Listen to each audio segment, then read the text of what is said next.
Baik, Assalamualaikum warahmatullahi wabarakatuh. Perkenalkan, saya Tiara Damayanti dengan NIM 17016230024 dari Prodi S1 Pendidikan Ekonomi Fakultas Ekonomi dan Bisnis Universitas Negeri Jakarta. Pada kesempatan kali ini, saya izin mempresentasikan hasil laporan praktik kerja lapangan saya, posisi keuangan dan akuntansi di Daxtro Ice Machine. Selama PKL, saya dibimbing oleh dosen pembimbing saya, yaitu Ibu Fitra Dila Lestari MPD, dan mentor lapangan saya, yaitu Mas Dava Faisal Susanto. Langsung saja kita ke latar belakang. Perkembangan dunia industri menuntut sumber daya manusia yang tidak hanya memahami teori, tetapi juga memiliki keterampilan praktis dan pengalaman kerja. Sebagai mahasiswa Prodi Pendidikan Ekonomi, Fakultas Ekonomi dari Bisnis Universitas Negeri Jakarta, PKL ini menjadi kesempatan saya untuk mengimplementasikan ilmu ekonomi, akuntansi, manajemen, keuangan, serta keterampilan pendukung yang telah diperoleh selama perkuliahan ke dalam lingkungan kerja yang nyata. Nah, Daxro Ice Machine dipilih sebagai tempat PKL karena merupakan perusahaan yang bergerak di industri mesin es dengan aktivitas operasional dan keuangan yang dinamis. Nah, untuk tujuan PKL-nya yang pertama, memperoleh pengalaman kerja langsung di bidang keuangan dan akuntansi. Yang kedua, mengaplikasikan ilmu akuntansi, keuangan, dan ekonomi yang telah diperoleh selama perkuliahan.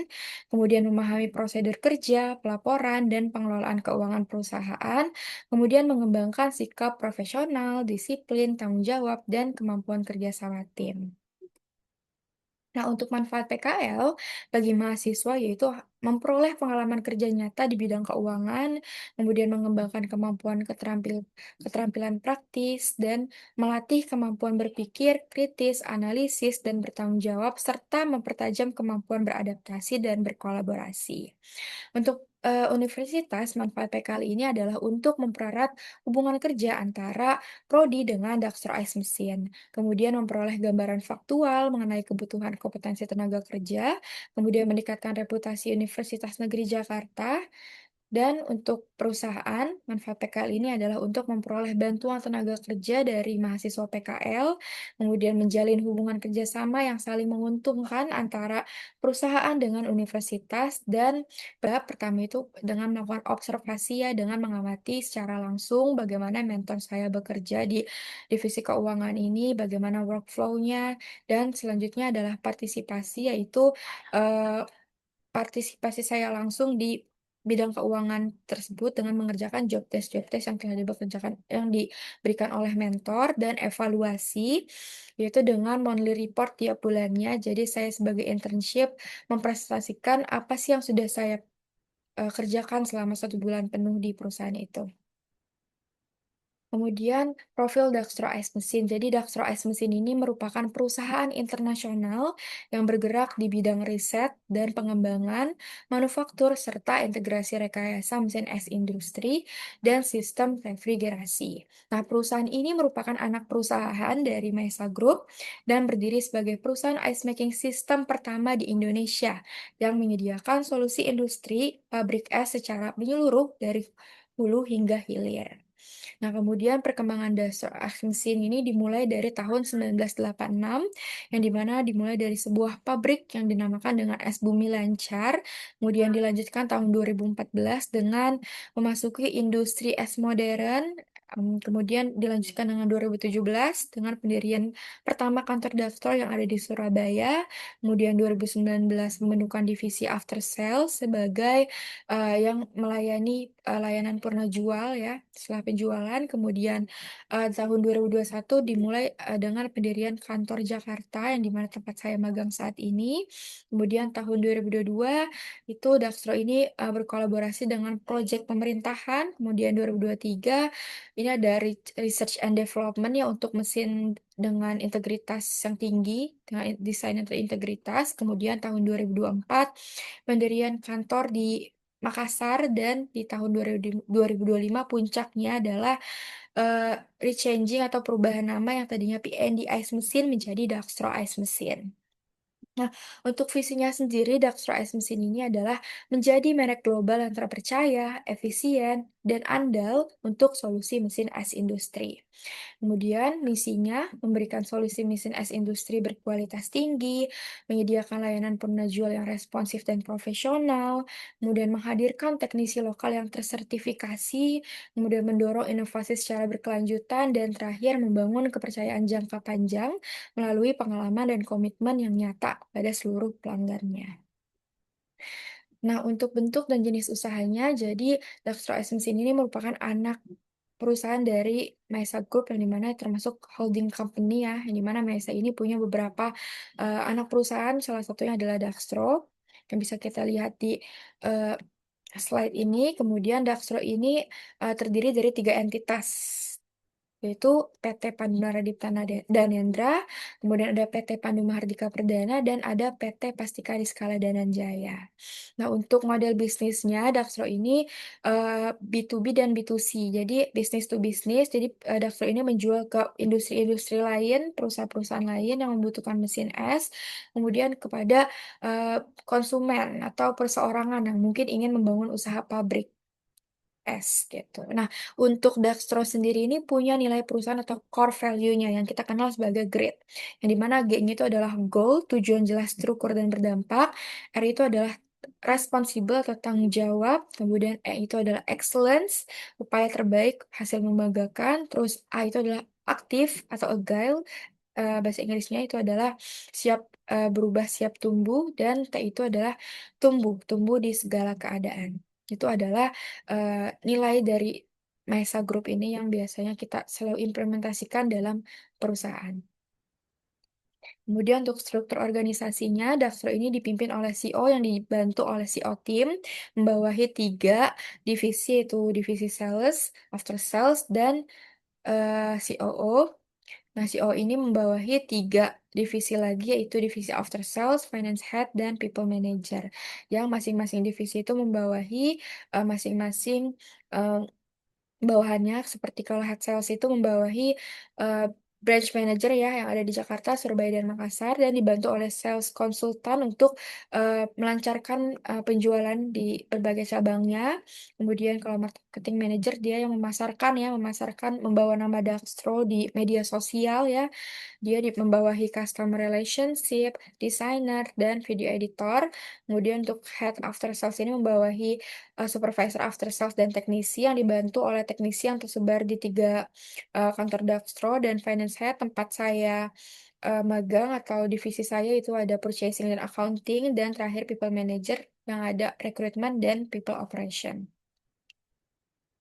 Nah, kemudian jadwal pelaksanaan PKL-nya, untuk batch 10 sendiri itu dimulai dari 5 Januari sampai 5 Juli 2026. Untuk hari kerjanya itu Senin sampai Jumat pukul 8.20 sampai jam 5.10 waktu Indonesia Barat. Kemudian untuk pelaksanaan PKL-nya itu dilaksanakan secara WFO di kantor, Daxro yang di Jakarta, yaitu di Komplek Harmoni Plaza, Petujo Utara, Jakarta Pusat. Nah, untuk lingkup pekerjaannya di divisi, keuangan dan akuntansi ini dibagi menjadi 3, yaitu ada akuntansi, keuangan, dan purchasing. Yang di mana kalau akuntansi ini adalah, lingkupnya itu dengan melakukan pencatatan dan penjurnalan transaksi keuangan menggunakan Accurate Online, pekerjaan sehari-harinya. Kemudian untuk keuangan atau bagian finance ini melakukan pengelolaan dan pengendalian keuangan melalui controlling budget, dan untuk purchasing ini mendukung proses pengadaan barang dan jasa perusahaan. Nah, untuk program pelaksananya ada 8 ya, ada pengelolaan cash flow, ada pencatatan transaksi akuntansi, rekonsiliasi keuangan, monitoring analisis anggaran, ada pengelolaan dokumen dan verifikasi, pengelolaan data pajak dan biaya, kemudian pengelolaan persediaan, dan penyusunan laporan keuangan. Nah, untuk pelaksanaan PKL-nya atau job desk yang biasa saya lakukan selama magang atau PKL di Daxtro, yang pertama itu adalah menginput cash advance, permintaan pembayaran, dan realisasi gitu. Jadi setiap ada pencairan, kita bisa lihat di flow chart-nya ya, setiap ada pencairan itu kita, input pencairannya di controlling budget. Jadi kita tulis tanggalnya kapan, nominalnya berapa, penerimanya siapa. Kemudian dananya digunakan oleh pihak yang bersangkutan, kemudian pihak bersangkutan itu juga harus mengisi form realisasi setelah mereka melaksanakan tugasnya. Itu dengan maksimal 3 hari ya dikirimkan ke finance, kalau, lebih dari 3 hari akan dikenakan denda. Nah, kemudian setelah mereka mengirimkan ke kita akan melakukan verifikasi dokumen. Apakah, uang yang sudah kita berikan yang ada di form itu sesuai dengan struk yang mereka lampirkan gitu. Kalau misalkan ada struk yang tidak lengkap, itu kita kembalikan ke pihak yang bersangkutan untuk melakukan revisi. Kalau sudah lengkap, kita lihat nih ada selisih dana nggak. Kalau misalkan ada, misalkan kelebihan, kita lebih ngasihnya ke mereka, mereka harus mengembalikan ke kita. Sebaliknya kalau kurang, misalkan mereka nombok, kita harus finance itu harus mengembalikan ke mereka, gitu. Kemudian setelah semua selesai, finance ini melakukan pencatatan lagi realisasinya di controlling budget, di kolom sebelah kanan pencairan, untuk melihat selisih antara pencairan dan realisasi dan untuk melihat selisih antara anggaran yang sudah dianggarkan tiap bulan dengan, eee pencairan supaya melihat anggarannya masih ada gak untuk dipakai di bulan ini gitu, untuk next project gitu.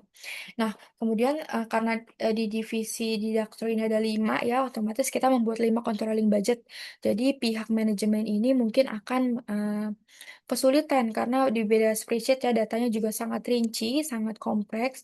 Maka dari itu saya menyusun summary of controlling budget supaya meringkas data-data dari controlling budget ini. Jadi meringkas antara, per week, pencairan dan realisasi per week, dan melihat sisa anggarannya berapa, supaya bisa ngeliat nih pihak manajemennya, mana sih yang over budget gitu, mana sih yang anggarannya masih ada gitu. Dan saya juga tambahkan grafik ya untuk visualisasi supaya datanya itu menarik dan mudah dibaca. Kemudian, pelaksanaan PKL yang ketiga itu dengan, penjurnalan transaksi di Accurate Online gitu. Ini untuk bagian accounting-nya saya, berkontribusi dalam, penjurnalan transaksi harian ya. Pertama, transaksi harian seperti bayar listrik, bayar internet, bayar parkir, dan lain-lain yang biasanya selalu ada di tiap bulan.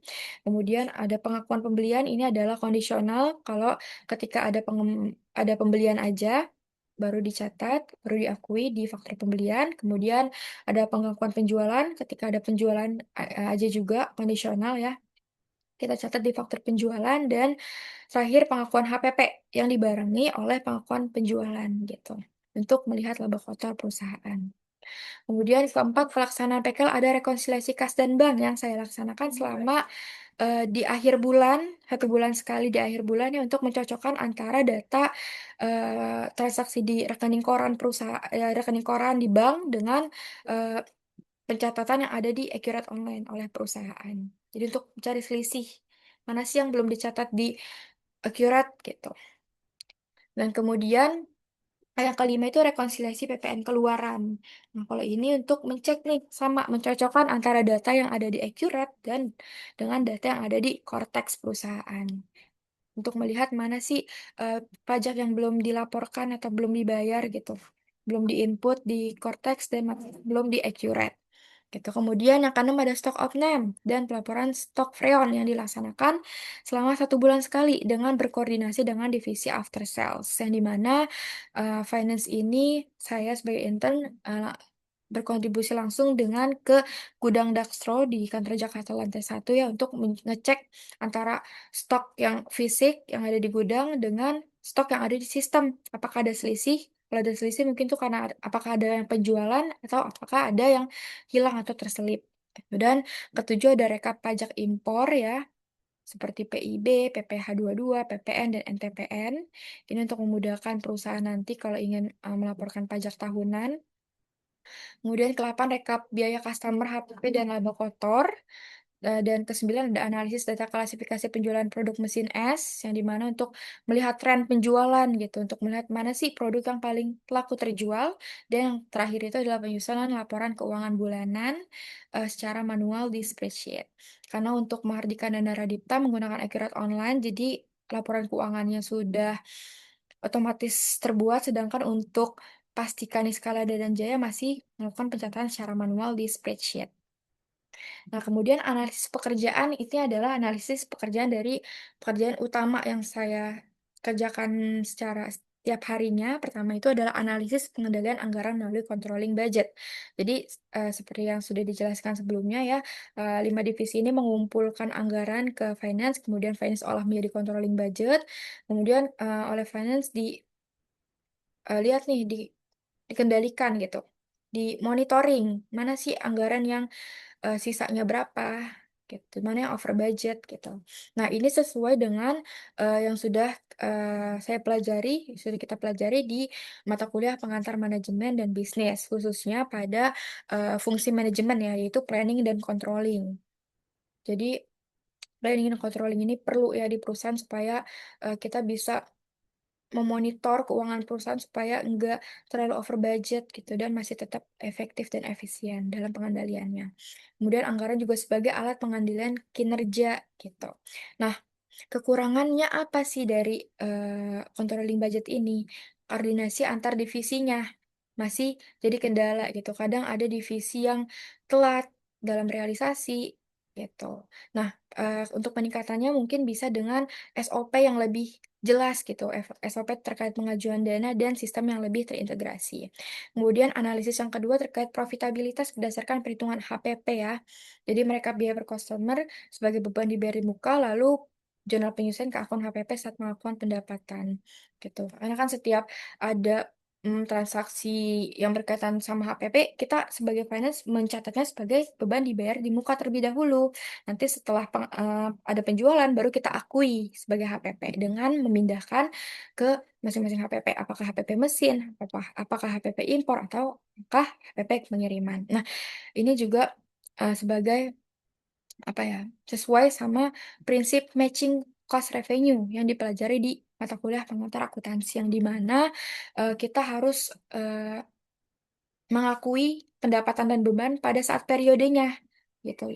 Periode penjualannya kapan, diakuinya kapan, gitu. Harus sesuai matching antara, pendapatan dan biaya, gitu. Jangan pendapatannya di bulan ini, keluar biayanya di bulan depan, gitu. Itu kan jadinya nggak matching gitu, nggak sesuai sama prinsip. Nah, si Daxtro ini sudah mengimplementasikan prinsip matching ini dengan adanya, eee beban dibayar di muka ini sebelum di-input sebagai HPP. Kekurangannya apa? Kekurangannya itu adalah alokasinya biayanya terlalu banyak tadi ya, kayak misalkan karena impor kan kita butuh pengiriman dan lain-lain ya. Nah ini banyak nih, ini kita nggak tahu dia masuknya ke HPP mana.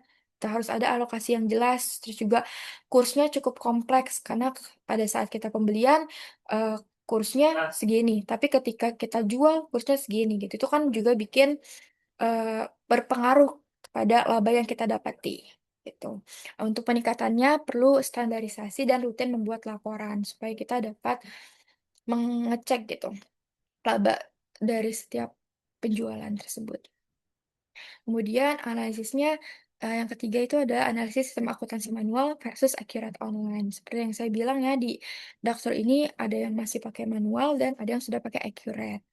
Nah, ini tuh sesuai dengan, mata kuliah aplikasi komputer ya yang sudah dipelajari bahwa pemanfaatan teknologi, yaitu accurate online ini dapat meningkatkan efektivitas kerja gitu. Jadi, dinilai kalau accurate online ini lebih efektif dibanding manual.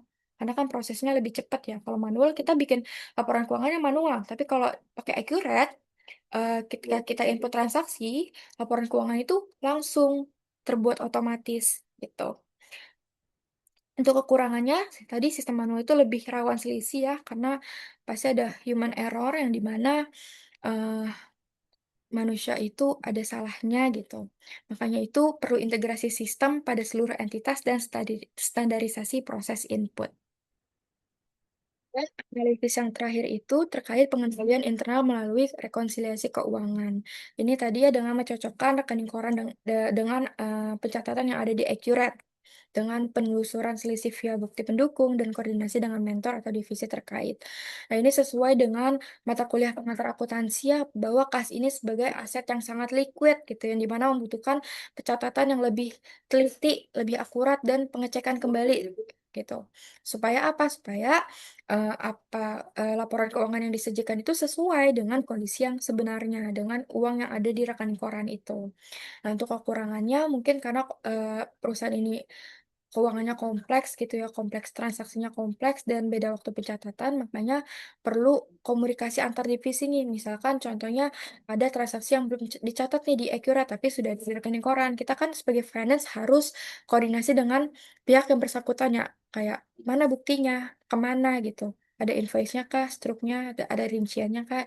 Nah, itu termasuk pengendalian internal bagi perusahaan yang sangat dibutuhkan untuk mencerminkan, kondisi yang sebenarnya dari laporan keuangan. Kemudian selanjutnya ada hambatan dan solusi yang pastinya, mahasiswa temukan selama magang. Pertama adalah keterlambatan realisasi anggaran, ya dari, setiap divisi. Untuk solusinya kita sebagai finance, memberikan reminder atau pengingat secara berkala ya kepada divisi terkait serta, memberikan SOP yang lebih jelas terkait realisasi. Kemudian ketidaksesuaian dokumen dan invoice, gitu, itu solusinya kita cek ulang gitu. Kelengkapan dan kesesuaian dokumennya sebelum kita input. Kemudian hambatan yang ketiga, gangguan pada sistem Accurate Online dan Cortex. Untuk solusinya kita menunggu sistem kembali normal sambil menyelesaikan pekerjaan lain supaya tidak buang-buang waktu gitu. Kemudian keempat, perbedaan format data antar divisi. Kita, melakukan penyesuaian dan standarisasi format data pada spreadsheet. Jadi kita membedakan nih mana form yang untuk CAV, mana yang realisasi, dan mana yang permintaan pembayaran. Dan terakhir, sebagai finance pasti sering kita temui yaitu tingginya ketelitian dalam pengelolaan data keuangan perusahaan. Jadi sebagai, mahasiswa, saya harus membiasakan diri solusinya untuk melakukan pengecekan ulang atau cross check data sebelum direkap. Oke, selanjutnya untuk pengembangan atau saran, pertama bagi program studi, itu untuk memperkuat pembelajaran berbasis praktik dan studi kasus, kemudian pengembangannya bisa memberikan pengenalan dasar terhadap aplikasi kerja ya, aplikasi yang sering ditemui pada dunia kerja seperti spreadsheet, Excel, tingkat lanjut, menggunakan rumus-rumus seperti VLOOKUP, SUMIF, HLOOKUP yang sering dipakai. Kemudian juga meningkatkan kerjasama dengan Dudi agar kurikulum lebih selaras, kemudian mendorong pengembangan soft skill ya, seperti komunikasi, kerjasama, critical thinking, dan pengambilan keputusan. Dan untuk bagi dunia usaha dan industri, pengembangannya mungkin bisa menyusun SOP yang lebih terstruktur, kemudian mengoptimalkan integrasi sistem digital seperti Accurate Online, Cortex, dan Spreadsheet, kemudian menyediakan panduan kerja atau work instruction bagi mahasiswa PKL. Nah, untuk kesimpulannya, pelaksanaan praktik kerja lapangan atau PKL di Daxro X Mesin ini memberikan pengalaman kerja secara langsung di bidang keuangan dan akuntansi, serta kesempatan untuk mengimplementasikan ilmu yang diperoleh selama perkuliahan ke dalam dunia kerja. Nah, melalui berbagai kegiatan yang dilakukan, mahasiswa tidak hanya meningkatkan kompetensi teknis, tetapi juga mengembangkan keterampilan profesional seperti komunikasi, kerjasama, etika profesi, kreativitas, dan inovasi, serta pemecahan masalah dan pengambilan keputusan sebagai bekal memasuki dunia kerja. Baik, sekian presentasi dari saya. Kurang lebihnya mohon maaf. Wassalamualaikum warahmatullahi wabarakatuh.